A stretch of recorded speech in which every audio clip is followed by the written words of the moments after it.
CM గారు, నేను ఆయన్ని ప్రేమగా పీపీపీ గారు అని పిలుచుకుంటూ ఉంటాను, పిఠాపురం పీఠాధిపతి పవన్ కళ్యాణ్ గారు. సో ఆయన ఏమన్నారండి, మహిళలకి ఎవరన్నా అన్యాయం చేస్తే తలలు తీసేసే చట్టాలు తెస్తాము అన్నారు. మరి ఈ రోజున ఆయన ఉలకడు పలకడు.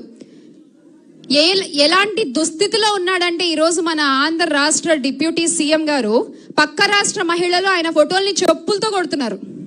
పక్క రాష్ట్ర మహిళలు ఆయన ఫోటోల్ని చెప్పులతో కొడుతున్నారు. ఆ స్థితిలో దిగజారిపోయి ఉంది ప్రస్తుత కూటమి ప్రభుత్వం. ఈ రోజు అధికారంలో ఉన్న పెద్దల్ని మేము ప్రశ్నిస్తున్నాము. మహిళలను కించపరిచే పోస్టులు వైరల్ అవుతుంటే మీరు ఎందుకు వాటిపై ఎలాంటి చర్యలు తీసుకోరు? మహిళలపై సోషల్ మీడియాలో అసభ్యకర వ్యాఖ్యలు చేస్తుంటే మీ స్పందన ఎక్కడా?